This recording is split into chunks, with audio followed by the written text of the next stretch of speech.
Happy Monday. I'm Christiane Cordero, and this is the 734 from WCCO.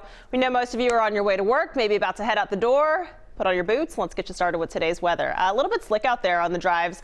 The highways are fine, I will say that, but we're expecting partly sunny at noon today, topping out at 29 degrees, and then the snow will arrive later this evening, is what Riley O'Connor was telling us this morning. All right, now let's talk about this. It has been 2 years since Sunday liquor sales became legal in Minnesota. Now, more changes could come if a new proposal finds support. The debate: should grocery stores and gas stations be allowed to sell beer and wine with standard alcohol percentages, not just that 3.2% kind of beer stuff. Minnesota is the only state in the union with that limit, but some liquor stores are worried that the change might hurt their business. We want to know, what do you think? Should Minnesota scrap the selling 3.2% beer and just sell the strong stuff? Are you in the camp of that you don't think that this should be passed, that it should stay the way that it is? Those watching on Facebook, leave a comment right here. Let us know why. We'll read through a few of those in just a minute. All right, in the news this morning, a big meeting today in London. The members of the royal family will get together to discuss the future of Prince Harry and Meghan Markle. Last week, the couple announced a controversial plan to walk away from their royal roles. The Queen will meet with Harry, Prince William, and their father, Prince Charles. Meghan is expected to call into the meeting from Canada.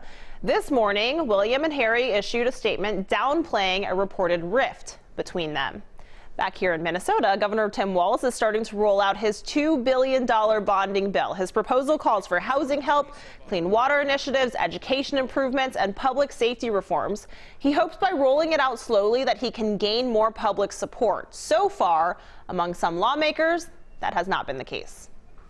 I'm a little disappointed that before I even rolled out what these projects were or what the actual number is going to be, the knee-jerk reaction is it's too expensive. Well, the knee-jerk reaction from Republicans is that it has been too expensive, that they hope to see it cut in half to about $1 billion that are going to present their 2020 agenda today.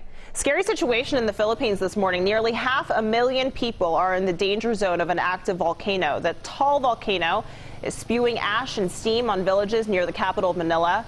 Thousands of people evacuated their homes for safer ground there. Those images are pretty incredible to see. And then in Australia, firefighters battling massive wildfires say a break in the weather will allow them to go on the offense. The country's prime minister says he regrets how he handled the crisis. People have criticized his slow response and how he prioritized vacationing in Hawaii with his family while those fires were burning. An investigation is being launched into the government's response. And while that's happening, rescuers are still trying to help save animals that were devastated during those wildfires. Crews dropped thousands of pounds of carrots and sweet potatoes from helicopters. Pretty incredible stuff there. All right, we're down to four. Four teams still have their Super Bowl dreams alive. The Packers edged out the Seahawks last night. They will play the 49ers and San Francisco next Sunday in the NFC Championship. In the AFC, the Tennessee Titans will play the Kansas City Chiefs. The winners head to Miami for Super Bowl 54.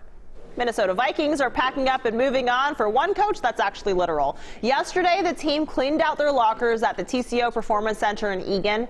The Vikes will spend part of their offseason looking for a new offensive coordinator. Kevin Stefanski was hired as a head coach for the Cleveland Browns.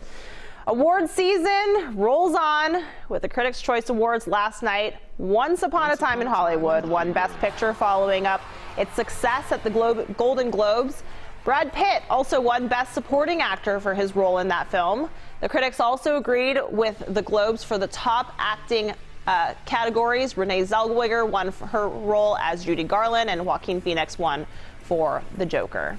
That brings us to the Oscar nominations, which are being announced right now. We're getting a sense of leading actor. Antonio Banderas is one of the nominees for Pain and Glory. Leonardo DiCaprio for Once Upon a Time in Hollywood, no surprise there.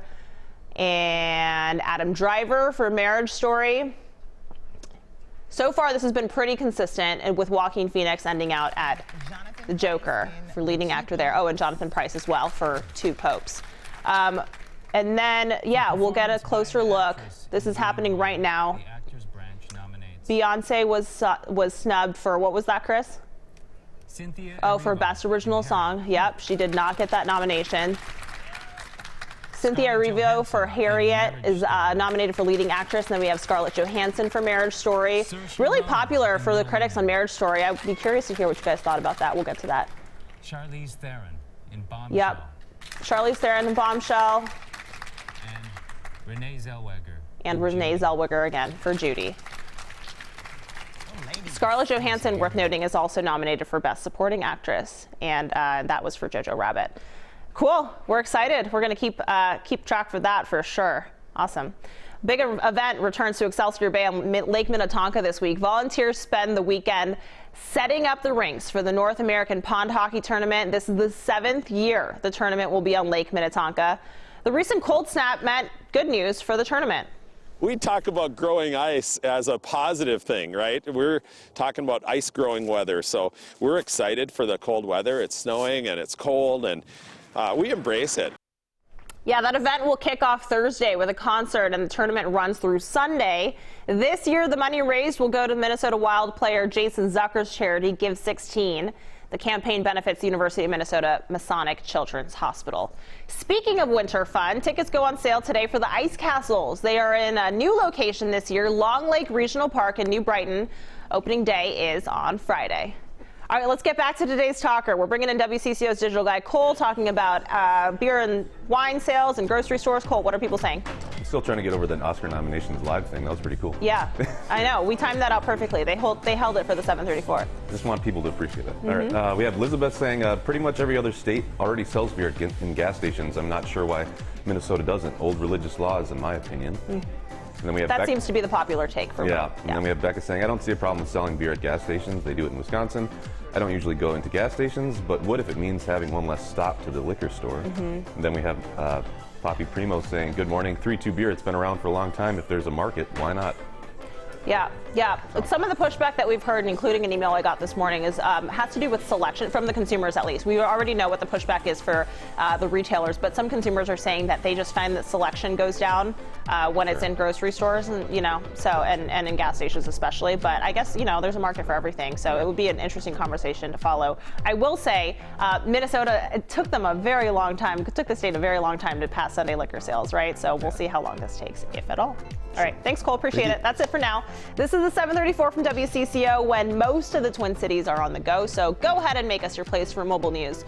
We'll be back here tomorrow at 7:34. What will be announced live then? Who knows? Tune in. And until then, be nice to each other out on the internet.